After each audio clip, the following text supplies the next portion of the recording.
Thanks for stopping by the 360 Electrician.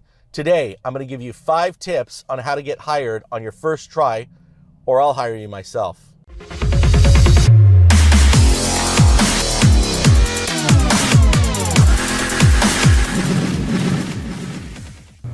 Hey, if you're new to the electrical trade, or maybe you've been in it for a while, and you're looking for a career change, you're going to have an interview. Being the owner of an electrical company for the past 15 years, I've had the opportunity to hire and not hire hundreds of people. So I want to give you the 5 best tips that I've come up with that are going to help you when you're going in to see the owner, boss, or interviewer for you to land that job. Almost guaranteed, or we'd hire you ourselves. So we got 5 tips for you. When it's time to go into an interview and interview with an electrical contractor, there's some things that are a little bit different than other trades. You know, if you're going in for a blue-collar job, there's other requirements that are going to be needed from you. A lot of times in our trade, we're more rugged, we're more hands-on, we're outdoorsy kind of people because we like to work outdoors. So our attitudes, mentalities are a little bit different than the corporate world. However, the only time where those worlds really kind of combine is at the interview process. Now, if you're just going to go work for a mom and pop person and the person that actually owns the business is the main electrician and they're going to hire a helper like you or another journeyman, things are more personal and it might be a little bit easier. But I've found that most people that come here don't have any idea of what they should put on their resume, what they need to bring, what we're looking for. And I wanted to make this video for you, whether you're an apprentice, a journeyman, or again, just in the trade, HVAC, plumbing, you name it, something to give you a little bit of edge. So let's get into the video right now. Tip number 1. So if there's one piece of advice I can give you right now that's going to help you, and you know what goes a long way here, is this. See that? It's not a complicated tool. It's been around for hundreds of years. Bring a pen to your interview. You're going to fill out a job application. You're saying, duh, right now. That's because I told you. 9 out of 10 applicants that come here don't bring a pen. You know what I do? I tell them I don't have one. That's basically the first test. It actually means a lot to me. If they bring a pen and they're ready to go, I know that they're serious about their work and what they're going to do. You wouldn't believe how many people come in here and don't have a pen. They expect me to give them a pen. Do you want me to give you your tools too? Come on. Tip number 1, bring a pen to your interview. Tip number 2, bring a fresh copy of your resume. Even though you might have emailed them or faxed it to them if you still use fax, or somehow got that Indeed.com or Craigslist. I don't know how you're applying, but most of the time people want to get a resume from you. When you go to your appointment, bring a fresh copy of your resume. In fact, I would bring 2, and here's why. Number 1, when you come in and they start scrambling, if they're busy like us, sometimes we've got your file in the back. And we say, oh, okay, well, here's your application. Let me see if I can find your resume. You can say, well, you know what? I brought you a fresh copy here. It's my latest one. Oh, thank you very much. They're going to staple it to it. It just shows your professionalism. But here's the second reason. When you're filling out your application, this happens here a lot. When you're filling out the application, all of a sudden, it's going to ask you for when did you go to high school? When did you go to college? When did you graduate this? What job did you have last? What years did you work? You know, it's hard to remember all that. You want to make sure your resume matches your application. I can't stress that enough.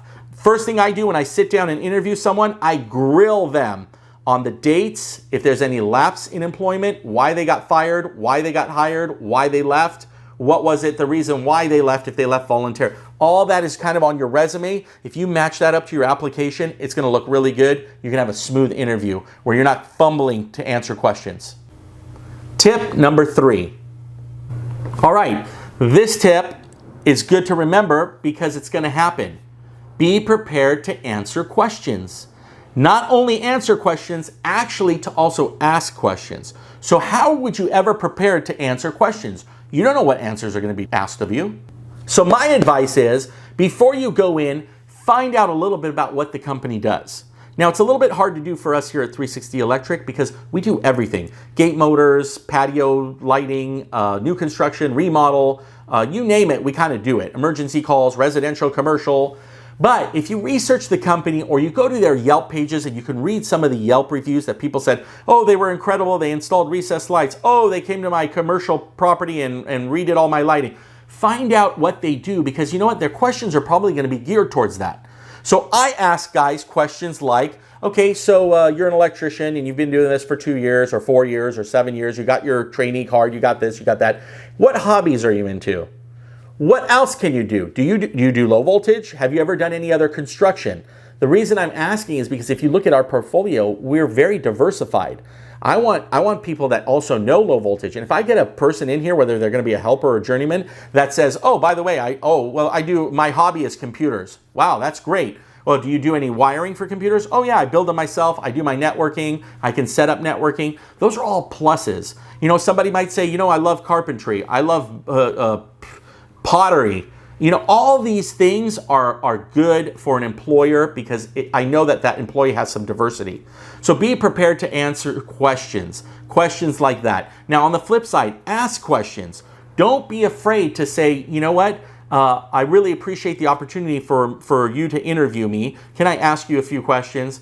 What do you expect? Do you provide your own uniforms? What is expected of me on the weekends? You know, I'm married and I have some children. I have a special needs child or you know what, anything. You know, I don't care if you got a DUI, you're getting a divorce, or life is, you know, unfortunately not so great right now. Not everybody's life is perfect. But tell your employer up front. Now listen, I got a guy that came in here, seriously, like 3 days ago. You know, we have all our requirements online. You got to have your journeyman card. You got to do this. You got to do that. Yeah, must have a clean driving record. The guy comes in and fills it out. My first question is, so how's your DMV, Department of Motor Vehicles? How's your DMV record? Oh, my license is currently suspended for a DUI. Why are you here wasting my time? Tip number 4. Unless the job posting tells you how much they're paying, you know, hourly, salary, whatever the case may be, my recommendation to you is when you make that interview or when they call you in, don't ask how much the job pays. Asking how much the job pays before you do your interview, before they can even see you, before you can see them, is the most ridiculous and closing door questions there is. I never, ever set up an interview with anybody that asks me right off the bat, well, how much does your company pay or how much are you going to pay me? Done. Interview will never happen. That's my number one advice to you. Money matters. Trust me, it does. But you're looking for a job. Anybody that says how much are you paying is not looking for a job. They're looking for money. We want career people. All my career guys, my longest employee unfortunately passed away a year ago or 2 years ago, was here for 13 years. You know, we keep people happy. So if you're really looking for the career, the job, don't ask how much they pay because you probably won't even get in the door. And finally, tip number 5. So my final tip is find somewhere that suits you. I can't tell you where to go or what to apply to, but I can tell you this. If you don't like traffic and your job is going to be 100 miles away, you might not want to work there. If you're family oriented and you know that the company that you're going to work for is not, you may not want to work there. You got to find something that works for you. And I know you might not find that right away. So take your time, go to a company and give them a chance and let them give you a chance to see what you can do. And hopefully you'll make a career out of this because believe me, I've been an electrician for 15 years and I can tell you right now, it brings you freedom, it gives you good money, but most of all, it always provides food on the plate. So I really hope that some of these tips help you for the next time you're going to go out there to get a job.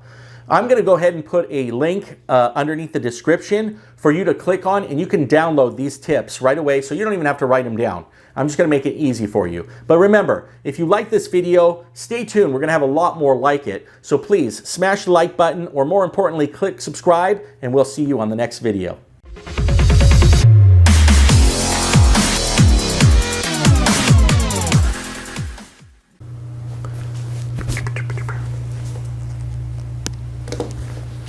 What can I say? One of the worst things that you can ever happen. Phone's ringing. Hold that thought.